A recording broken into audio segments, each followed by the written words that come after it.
Moduls Rīga un Velve piedāvā. And I've also been at and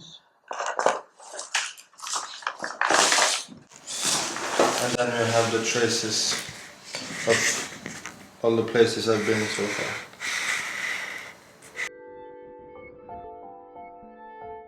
I'm here for 6 weeks, and my job is kind of just to be here and to look around and see society and get to know society, and of course I'm always thinking what is interesting to me. Like, we are sitting here in this cemetery, and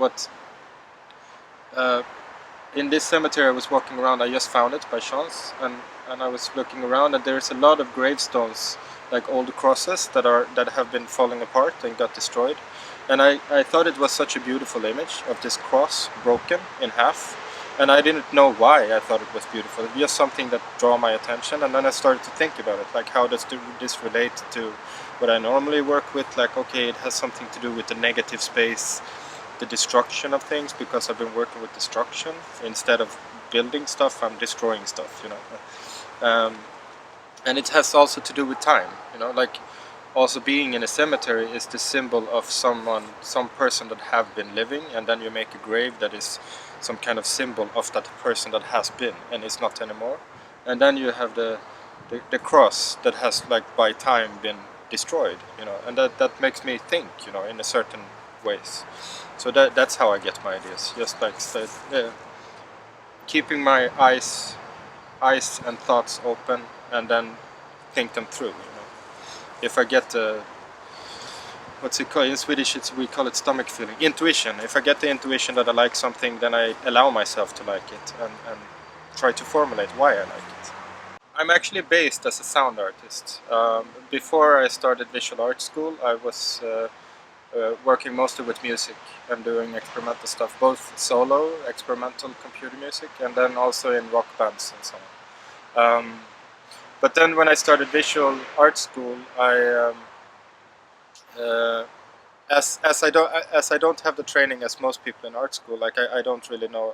I didn't do the basic training in drawing and painting and that kind of stuff. So I started, like, immediately to figure out what could be my spot within the contemporary art scene. So I was continuing, of course, with sound, and I came immediately into, like, the spoken language in a way, and started to do works that were containing language and exploring language. I got interested in it because there is, like, two levels of language. There is, like, on one level, and the most common used language is to use it as communication, but then there is also there is rules that is completely outside of that first level. So you can use language both as a material within itself, and then it can also be used as this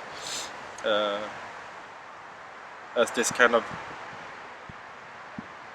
It's often used as being a thought or an emotion, but it's not. It's a translation of a thought and emotion, and I'm very interested in this translation, because translation always means that something is lacking, something is missing, something is going wrong. And that's what I'm interested in trying to show that membrane, that's, like, wall between, like, the actual expression and what comes out to the receiver. And I think that's what art is doing, no matter if it's like music or if it's like visual art or if it's poetry.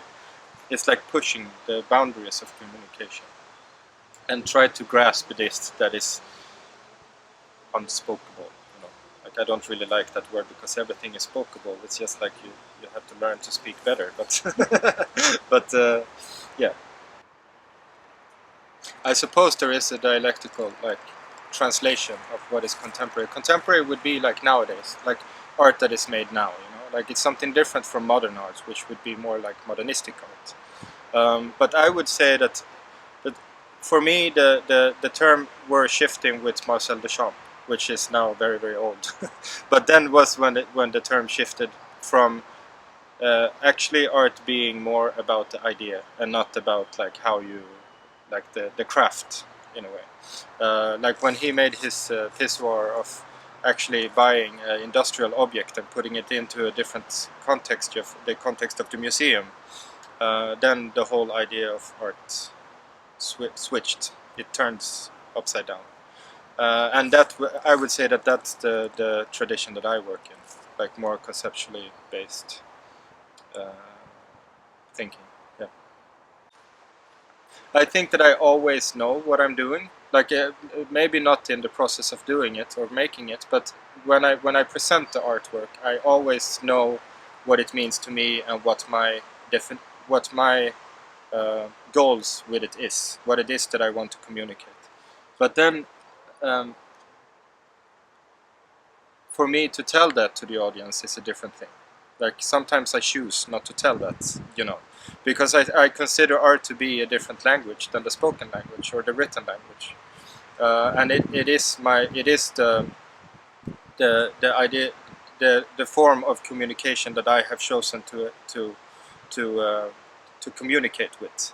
So in that sense, I often I don't really find a need to, or hopefully I don't find the need to explain my art in a way, because it is the explanation in itself. Or if it comes to that I see that my art doesn't communicate what I want it to communicate, then the fault is on me, But if I made it as good as I can, and then someone chooses to interpret it wrong, then I could be like, oh, it's like that's not right. Go read some more or something.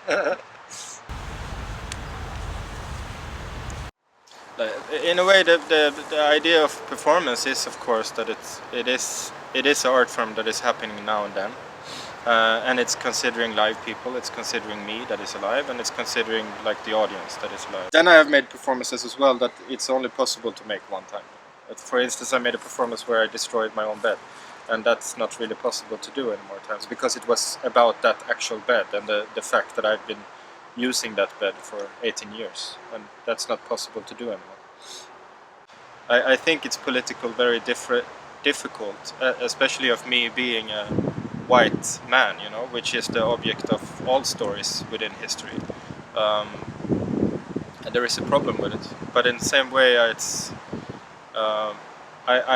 I often have this, like, stuff that I don't like or that I disagree with, I can't like leave it alone. I have to be there poking in it, even though I think it's horrible. And sometimes, well, most of the time, like, my starting point is very much ironic. I kind of have this cynical or ironic view upon myself, or the symbol of myself, which is this white man, and I kind of ridicule that man all the time, or try to at least, or have to be like, you silly bastard, like. And then, yeah, I don't see provocation as a main goal. No, I don't think it's very interesting. Like I can consider. I think it's kind of a genre within performance art, or within art in general, like where you use provocation as a tool for communication. And of course, I have a big respect for those artists doing that, but it's not my interest in a way. I am aware that sometimes my topics can be provocative, like especially like working with the private. It is private, right? And it can be quite provocative to people, like to be aware of the private. But it's not the main goal for me. No. As I am as a person is, I'm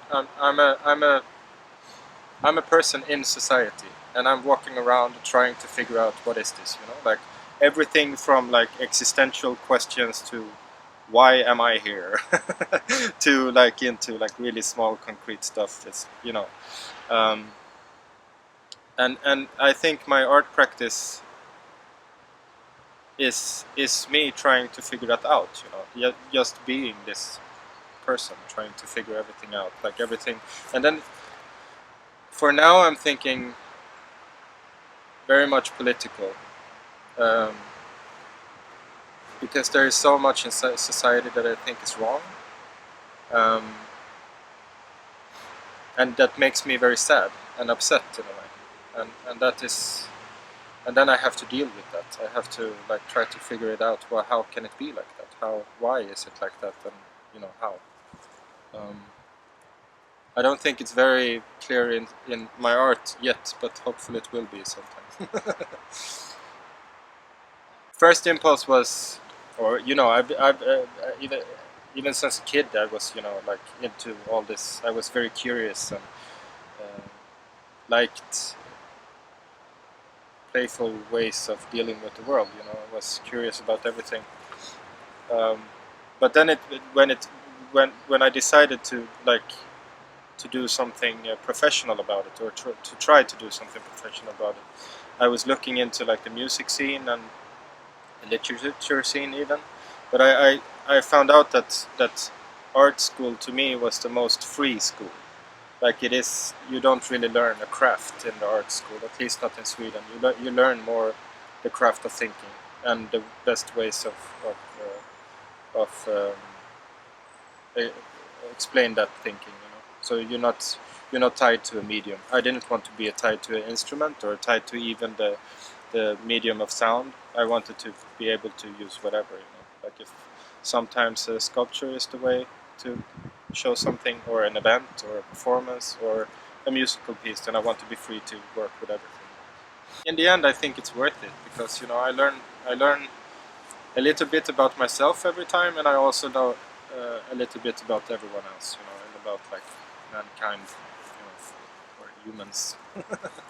My whole installation with the flies is actually dealing with that. Like, what is a person if there is no other people?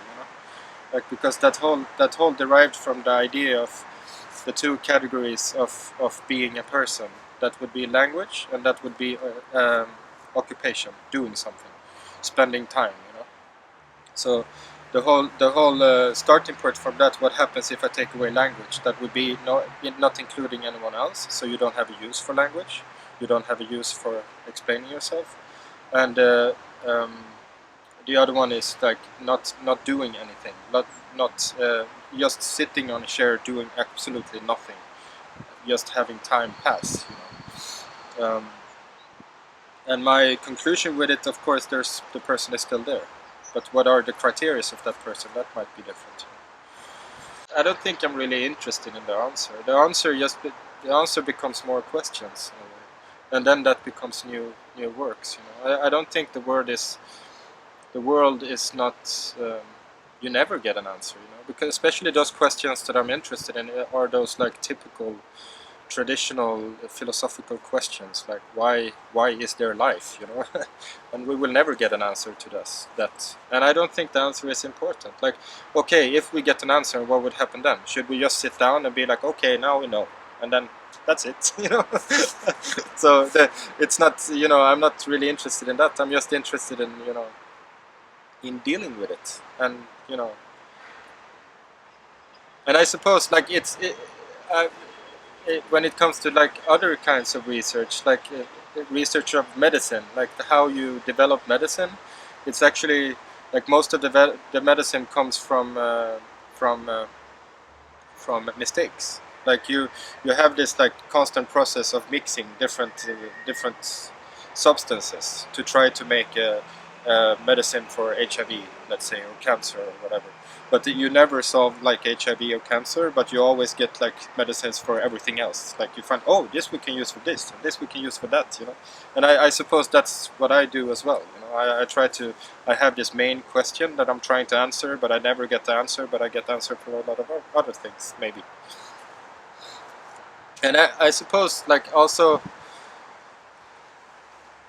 hopefully I also get people like my audience to start to ask questions, because I think also in our society, in this neoliberal society where everything is like measured in money and measured in like this really earthly valuations, we kind of forget like people and like these relations that we have with each other. And hopefully like people looking into my art can start to be a bit more critical and a bit more like ask more questions and not take everything for granted. What's the point of asking the questions if you never get the answers? Because it's fun. Yeah, but that's the answer to that. Because it's fun.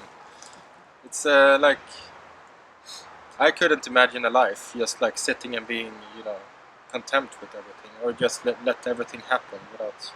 I think it's fun. So yeah, I don't know. Did it answer your question?